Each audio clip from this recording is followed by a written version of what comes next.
El conflicto armado interno en Guatemala. El día de hoy vamos a presentar el conflicto armado interno en Guatemala.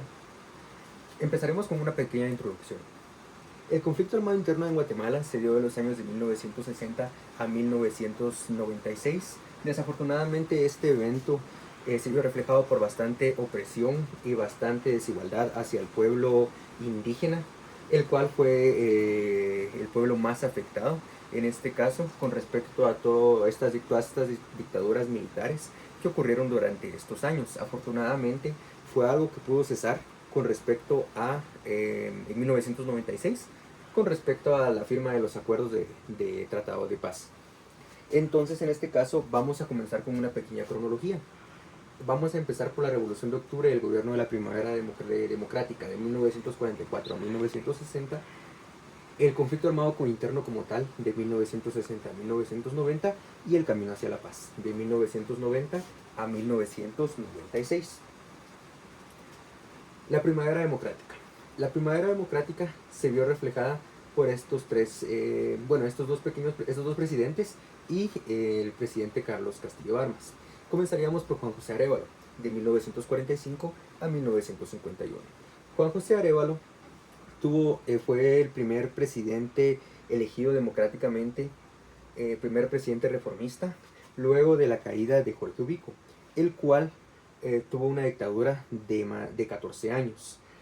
Podemos ver reflejado que en Juan José Arévalo hubieron bastantes avances, ya que se creó el Instituto Guatemalteco de Seguridad Social, o como lo conocemos, el IX, y se crearon algunas otras. También se buscó una mayor educación en, el, en, la, en Guatemala. Continuaríamos con Jacobo Arbenz Guzmán en 1951 a 1954.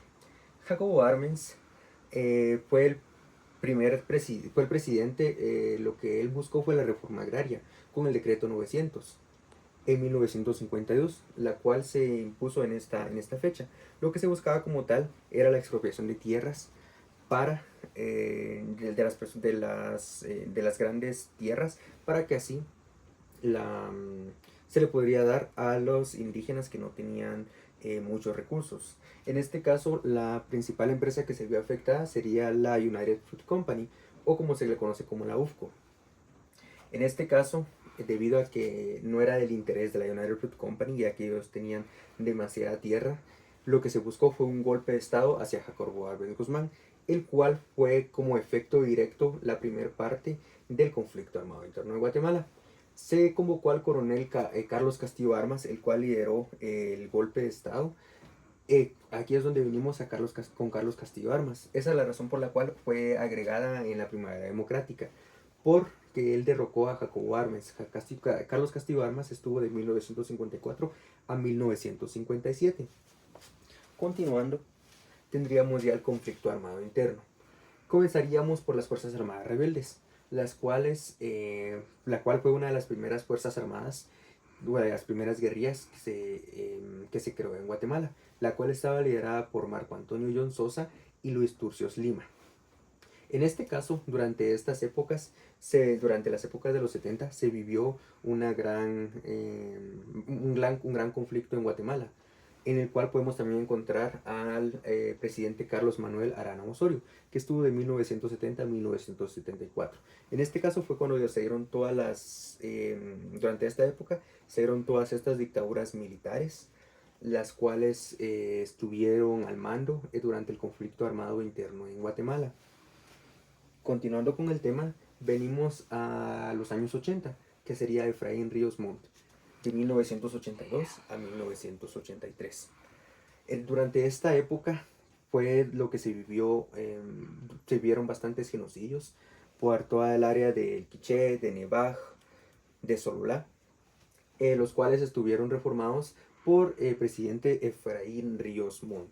Desafortunadamente, durante esta época, por la misma situación, fue la época más grave que vivió Guatemala por todos los genocidios que tuvo este presidente. Continuando con el tema, venimos a la Unidad Revolucionaria Nacional de Guatemalteca, o la URNG, el cual es una formación de guerrillas, la cual lo que trataban ellos era de derrocar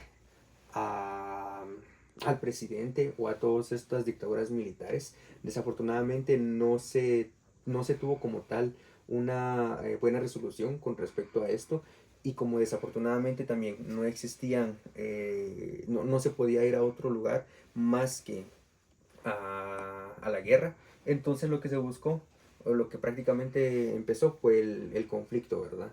La Unidad Revolucionaria Nacional Guatemalteca lo que encabezó fue toda la convocatoria de las guerrillas. Entonces por eso en este caso ellos están agregados a la parte del conflicto interno. Pero luego de esto venimos en el camino hacia la paz. En el camino hacia la paz podemos encontrar a Vinicio Cerezo, que afortunadamente con Vinicio Cerezo fue el primer presidente que fue electo democráticamente. Él estuvo de los años de 1986 a 1991.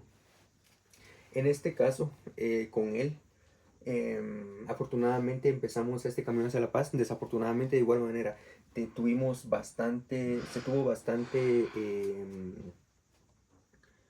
bastante, aún estaba el conflicto armado interno en Guatemala, entonces fue algo en lo cual estuvo muy difícil la situación, pero luego de esto seguimos con Jorge Serrano Elías, de 1991 a 1993.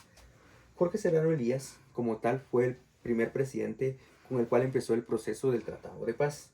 En este caso, él buscó lo que él buscó fue un autoderrocamiento. En este caso, por la misma situación de que el autoderrocamiento no funcionó, entonces en este caso él fue destituido. Y venimos con Ramiro de León Carpio, el cual continuó con el proceso de la paz. Ramiro de León Carpio lo tenemos de 1993 a 1996. Este presidente como tal siguió con con todo el tratado de paz, con todo este proceso, y fue el presidente que sustituyó a Jorge Serrano Elías. Continuando con el tema, tenemos el gobierno de Álvaro Arzú y la firma de los acuerdos de paz en 1996. En este caso, Álvaro Arzú, lo que hizo el gobierno de Álvaro Arzú fue acelerar este proceso que teníamos de los acuerdos de paz. Durante esta época, lo que se vivió fue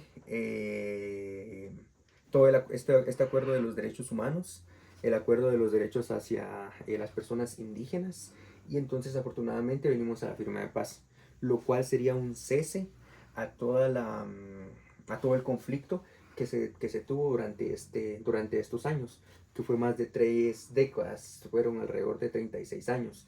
El Tratado de Acuerdos de Paz se firmó el 29 de diciembre de 1996, lo cual hizo el cese del conflicto armado. Y luego de esto tendríamos una pequeña conclusión.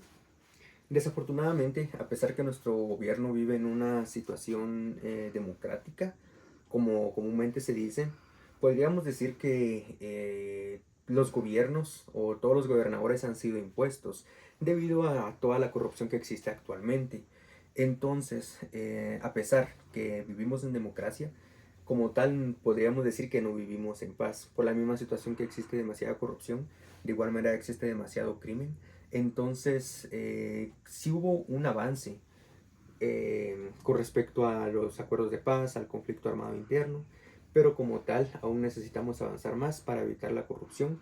Desafortunadamente, con esto de la CICIG en el 2019, ya que fue desmantelada por el gobierno de Jimmy Morales, aún vivimos en todo esto, ¿verdad? Aún se vive en la corrupción con todos los presidentes que han sido electos democráticamente como tal, pero de igual manera ha surgido mucha corrupción. Podríamos también tratar el caso de Otto Pérez Molina en el 2015, el cual fue ligado a este delito que se llamó La Línea. Entonces, en este caso, desafortunadamente, aún existe mucha corrupción y crimen organizado en el país.